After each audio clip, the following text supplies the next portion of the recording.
কাউকে টাকা দেবেন না, আমি আবার বলছি কাউকে টাকা দেবেন না। আজকেও দুইজন ধোকা খেয়েছে, 20-40 হাজার টাকা দিয়েছে ওই শয়তানকে, অথচ আমি কিচ্ছু জানি না। আমার যে কি রাগ ওর উপরে, সত্যি যদি আমি আল্লাহর নাম নিয়ে বছরে ধরতে পারি, আমরা জবাই করে ফের জেলে যাব। ও যা ক্ষতি করছে আমার একা না, আপনাদের। আর যে কত টাকা নিয়েছে, 5,000 10,000 করে মানুষের কাছে সারা দেশ থেকে। ওর আমি সত্যি যদি কেউ ধরিয়ে দিতে পারেন, আমি 1 লক্ষ টাকা আপনাকে দেবো, 1 লাখ টাকা দেবো। আর আমি ধরতে পারলে তো সরাসরি 3 বার জবাই করে আমি ফের জেলে যাই বসে থাকবো। জান, আমার কপালে যা আছে হবে। এই নাম্বার ওই যে মিডিয়ার কাছে আছে না, মিডিয়া আজকে দিয়ে দেবেন প্রচার। শেষের 16 রবি নাম্বার 018, এরপরে কত কত আছে শেষের 16, আর পরে 018 কত কত আছে মাঝখানে শেষে 70। এই দুইটা নাম্বারে সারা দেশ থেকে ধোঁকাবাজি করছে। আমি আল্লাহ রাস্তায় আপনাদেরকে সতর্ক করছি, ভাই আমার আর জ্বালাতন করেন না।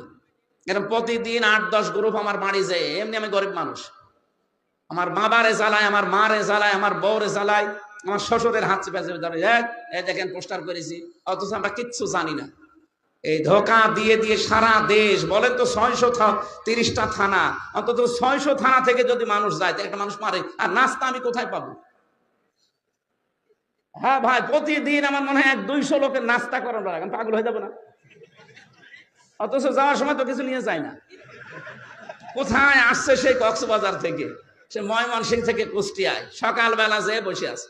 আমি কাল যশোর থেকে আসলাম ফজরের আজানের সময়, ফজরের নামাজ পড়ে একটু ঘুমিয়েছি। এই যে ফজরের নামাজ পড় থেকে কলিং বেল টিপা আরম্ভ হয়েছে। কোথায় কে বলে, এসেছে সে চট্টগ্রাম থেকে, কেউ এসেছে ময়মনসিংহ, কেউ পটুয়াখালী, বরিশাল। 200 মানুষ। বললাম নিচে বসান। এবার নাস্তা কাটতে কাটতে আমার মায়ের হাত কেটে গেছে। কত নাস্তা দেওয়া যায়? 200 মানুষকে যদি অন্তত 1 মুঠ করেও নাস্তা দেওয়া যায়, কত লাগে বলেন? আর ফল তো পাবো কোথায়? আমি যা টাকা দেন আমার মনে হয় অর্ধেক ফলে চলে যাচ্ছে। আমি আশা করছি আর যেন না আমার বাড়ি, আমি মাপ চাচ্ছি ভাই। আর বললাম আপনাদের সবাইকে সতর্ক করার জন্য, কাউকে টাকা দেবেন না, সে যেই হোক। আমি আবার বলছি, যদি আমার ছবিও দেখায় পেছনে ভিডিও, যে কথা বলেন না, বলবেন ধোকা খাইতো। আমার যদি দাওয়াত না দিতে বলতো 16 নাম্বার প্রতারকের কাছে, আর 70, এই দুইটা। এটা রবি নাম্বার, শেষের 16 একটা, শেষের 70 একটা। এরা বিভিন্ন জায়গা থেকে কম্পিউটারে খুব পারদর্শী, বিভিন্ন জায়গায় আমার ছবি এখানে পেছনে লাগিয়ে বসে মুখ নড়াচ্ছে। এত চালাকের আর এত এত এক্সপার্ট। কত প্রশাসনকে দিলাম যে ভাই ধরে দেন, না কেউ পারছে না। এখন আমি কি করব? কালকেও মাহফিলে চট্টগ্রামে ধোকা দিয়েছে মানুষকে, সেখানে বলে 1.5-2 লাখ মানুষ, বলছে হুজুর দাওয়াত নিয়ে আসে না, অথচ আমি জানিই না। ওই 16 নম্বরে ধোকা খেয়েছে, এই ময়মনসিংহ সেদিন ধোকা খেয়েছে, সিরাজগঞ্জ গোল চত্বরে ধোকা খেয়েছে। কিচ্ছু জানি না, এরা আন্দাজে মানুষ জমা করছে। আর নাম শুনলে তো এখানে 1-1.5 লাখ মানুষ হয়ে যায়। এটা বারবার সরাতে পারো না। মিডিয়ার গুলো কি করে কেরা, নাকি এরা ওর সাথে জড়িত আছে? না না, এর থাকতে পারে না। না ধরতে পারো না, কি করো? কি গ্রুপ গ্রুপ চালা, একে গ্রুপকে দেওয়া যায় না যে 16 নাম্বারে 70 নাম্বারে কেউ ধোকা খাবেন না? এইগুলো ছড়াতে পারো। রাশনিকার নাম মুখ দিয়ে একবার বের হইলে সেটা ছড়াতে পারো, আর এটা ছড়াতে পারো না।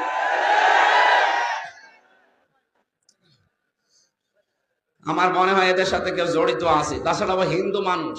প্রশাসনকে একবার দিলাম কুষ্টিয়া সদর থানায়, উনি মোবাইল চেক করে এই নাম্বারটা, ওদের যে কায়দা আছে গোয়েন্দা বিভাগে, বলছে এটা নয়ন দাস বলে একজন, ওর বাড়ি হচ্ছে কুমিল্লা। ধরা যাচ্ছে না, কি করব আমি? কাউকে একটা টাকাও দেবেন না আমার নামে, একটা টাকা না, 4 আনা পয়সাও দেবেন না। আমার বাবাও যদি বলে যে আমার বাবা কথা বলছে, না আমি টাকা পয়সা নেই না আগে থেকে, আপনি যা আসার পরে দেবেন এইটাই যথেষ্ট। যদি না দিয়ে বলেন যে আমার অসুবিধা, আমাদের দেওয়ার ক্ষমতা নেই, বলবেন চলে যান, খালি ভাড়াটা দিন। তাই বলে আবার 10 টাকা ধরে দিয়েন না। তাই আমি সিরাজগঞ্জবাসী আপনার যেন ভয় হয়, আপনার যেন চিন্তা টেন্ডেন্সি তৈরি হয়, আপনার যেন চাওয়া পাওয়া হয় যে আল্লাহ জাহান্নামটা তুমি আমার জন্য হারাম করে দাও। বিশ্ব নবীর হাদিস বলছি, মরণের পরে পাপী বান্দাদের সামনে জাহান্নামকে শিকল পরে টানতে টানতে নিয়ে আসা হবে। জাহান্নাম যখন পাপী বান্দাদের সামনে এসে দাঁড়িয়ে যাবে, জাহান্নামের গর্জন তীব্রতা বেড়ে যাবে। আল্লাহ রাব্বুল আলামিন ফেরেশতাদেরকে ডাক দিয়ে বলবে, ফেরেশতারা জাহান্নামকে ভালো করে শিকল দিয়ে ধরে রাখো। জাহান্নাম গর্জন করবে আর ডাক দিয়ে বলবে, আল্লাহ ওই মানুষগুলোকে আমার পেটে দাও। এত দেরি করো কেন তুমি? আল্লাহ তাড়াতাড়ি করে ওদের আমার পেটে দিয়ে দাও।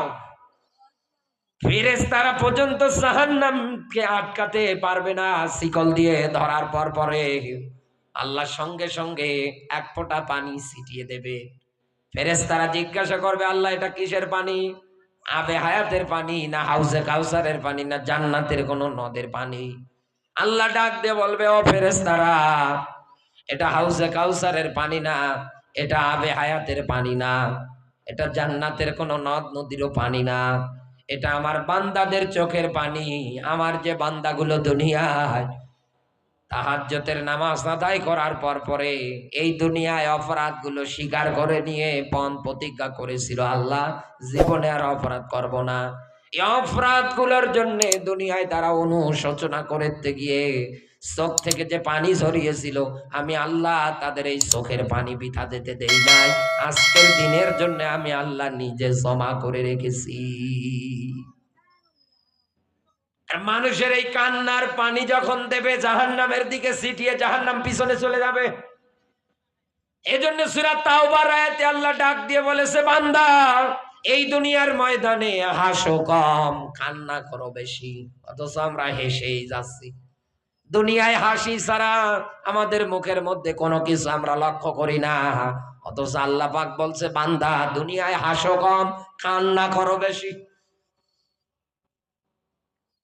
এই যে লোকটা বসে আছে, আপনাদের এলাকার মানুষ, পরিচিত মানুষ, এই মুহূর্তে যদি কান্না শুরু করে দেয়, এখানে উপস্থিত আমরা যত মানুষ আছি সঙ্গে সঙ্গে ওনাকে জিজ্ঞাসা করব, ভাই আপনি কেন কান্না করেন? কথা বলে না কেন? এখানে আশেপাশে যারা আছে জিজ্ঞাসা করব, কেন কান্না করেন? আমাদের কথাও যদি উনি শান্ত না হয়, এলাকার লোকজন পর্যন্ত এসে জিজ্ঞাসা করবে, এটাতেও যদি না হয়, শেষে ওনার পরিবার আসবে, ওনার সন্তান আসবে, ওনার স্ত্রী আসবে, ওনার মা বাবা আসবে। কথা বলে না কেন? কান্নার কারণ জানতে চাইবে। দুনিয়ায় একটা মানুষ কান্না করলে মানুষ তার চাহিদা পূরণের জন্য এগিয়ে চলে আসে, অথচ মরণের পরে জাহান্নাম দেখার পরে যারা আফসোস করবে আর চোখ থেকে পানি ঝরাবে আর কান্না করবে আর ডাক দিয়ে বলবে, ইয়াকুলু ইয়া লাইতানি কদ্দামতু লি হায়াতি, আল্লাহ আমার জীবনের প্রতি আক্ষেপ, আমি কি করে আসলাম। ওই দিন এই মানুষটা কান্না যত করুক না কেন, আর আপন মানুষদের কাছে যত এগিয়ে যাক না কেন, যত মানুষ মরার পরে আপন মানুষের কাছে যাবে, আপন মানুষ দেখা মাত্র তত পালাবে। সূরা আবাসার আয়াত। ওই দিন মানুষ ভাইয়ের কাছে যাবে, বাবার কাছে যাবে, সন্তানের কাছে যাবে, স্ত্রীর কাছে যাবে, সবাই বিপদ থেকে বাঁচার জন্য আপনজনদের কাছে দৌড়াদৌড়ি করবে। মানুষ দেখা মাত্রই সঙ্গে সঙ্গে পলায়ন করবে। জন্ম দেওয়া মা পর্যন্ত বলবে, দুনিয়ায় তো আমার বিয়েই হয় নাই, সন্তান আসবে কোথা থেকে? এই যে রাজশাহীর তানোরের একটা ঘটনা সারা বাংলাদেশের মানুষের চোখের মধ্যে পানি এনে দিয়েছে। টানা 32টা ঘন্টা একাধারে একটা ছোট্ট বাচ্চা কূপের মধ্যে পড়ে গিয়েছে। 32 ঘন্টা একাধারে চেষ্টা চালাচ্ছে কিভাবে উদ্ধার করা যায়। ফেসবুক, ইন্টারনেট সব জায়গায় বিষয়টা ছড়িয়ে গিয়েছে। আমি একটু আগে যখন অতিথি বক্তব্য দিচ্ছিল, আমি ওই বিষয়টা দেখার জন্যই কিন্তু মোবাইল চাপছিলাম যে কি হলো, বাচ্চাটারে পাওয়া গেল কিনা। সঙ্গে সঙ্গে নিউজে দেখলাম বাচ্চাটা ওই জায়গা থেকে উদ্ধার হওয়ার পরে হাসপাতালে যখন নিয়ে গিয়েছে, ডাক্তাররা তাকে মৃত ঘোষণা করেছে। একটা সন্তান হারিয়ে মা প্রায় পাগল অবস্থা। একথা বলে না কেন? মা একেবারে হাউমাউ করে কান্না করছে। একেবারে একটা ছোট বাচ্চা, 2 বছরের শিশু। ও বাংলার মুসলমান, বিবেক জাগ্রত করেন আপনি। দুনিয়ায় সন্তান হারানোর পরে মা ছটফট করবে, কান্নাকাটি করবে, থাকতে পারবে না, বারবার অজ্ঞান পর্যন্ত হয়ে যাবে। বাবা হাউমাউ করে কান্না করবে, অজ্ঞান পর্যন্ত হয়ে যাবে, কথা বলে না কেন? দাদা দাদি এলাকার লোকজন সবাই তার জন্য আফসোস করবে আর কান্নাকাটি করবে। ও বাংলার মুসলমান, এই জায়গাটাই আপনি কিয়ামতের দিন নিয়ে যান। বিপদ থেকে বাঁচার জন্যে যখন মায়ের কাছে যাবে, মা ডাক দিয়ে বলবে, দুনিয়ায় আমার বিয়ে হয় নাই, সন্তান আসবে কোথা থেকে? বাবা পর্যন্ত পলায়ন করবে। যে বাবা মাথা থেকে শুরু করে পায়ের আঙ্গুল পর্যন্ত আপনার প্রতিটা সফলতার জন্যে, প্রতিটা ধাপে ধাপে পা ফেলানোর জন্যে যে বাবা সবচাইতে বেশি কষ্ট ত্যাগ স্বীকার করেছে, ওই বাবা পর্যন্ত পলায়ন করবে, কথা বলে না কেন? আপনার ঘরের বউ আদরে, ও পালাবে, সন্তান পালাবে, অথচ কারো যদি সন্তান না হয়, ও বাবার দরবার পর্যন্ত যেতে দ্বিধাবোধ করে না, কথা বলে না কেন? অথচ এই সন্তান পর্যন্ত মরার পরে পালাবে আপনাকে দেখা মাত্র। বাংলার মুসলমান, এই জন্য আমি আপনাকে বলছি, এই দুনিয়ার ময়দানে আপনার চাহিদা পূরণ করার জন্য সবাই এগিয়ে আসবে, কিন্তু মরার পরে দেখা মাত্রই হাসরের ময়দান থেকে পলায়ন করবে। ওই দিন শুধু সবাই নিজের চিন্তা করবে আর ডাক দিয়ে বলবে, আমার কি হবে, আমার কি হবে। আদম নবী পর্যন্ত বলবে, নূহ আলাইহিস সালাতু ওয়াস সালাম 950 বছর দিনের দাওয়াত দিয়েছেন, আল্লাহ যখন জাব্বার আর কাহার রূপ ধারণ করবে, এটা দেখার পরে উনিও পেরেশানিতে পড়ে যাবে। কি হবে আমার? 950 বছর দিনের দাওয়াত দিয়েছি, 40-80 জন মানুষ শুধু ইসলামের কথা মেনেছে। ও বাংলার মুসলমান, আমাদের নবী বিশ্ব নবী মুহাম্মাদুর রাসূলুল্লাহ সাল্লাল্লাহু আলাইহি ওয়াসাল্লাম সঙ্গে সঙ্গে সেজদায় পড়ে যায়, ডাকবে কাকে? আরো জোরে বলে। আপনার ভয় হয় না কেন? আপনার চিন্তা টেন্ডেন্সি আজ কোন দিকে? আল্লাহ রাব্বুল আলামিন এই মানুষগুলোকে জাহান্নামে চিরকাল রাখবো, কথা কার? আরো জোরে বলেন। জোর হলো না? উলাইকা শব্দটা ইসমে ইশারা। আমার যেমন হাতের আঙ্গুল আছে, আমার আল্লাহরও কুদরতের আঙ্গুল আছে।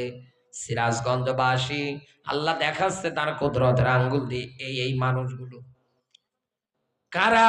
দুনিয়ায় যারা সত্য বিধান, নাজিলকৃত বিধান পাওয়ার পরে অস্বীকার করেছে, মিথ্যা প্রতিপন্ন করেছে, আমি আল্লাহ এদের বাসস্থান করেছি জাহান্নামে, তাও চিরকাল ধরে এদেরকে রাখবো ওই জায়গায়।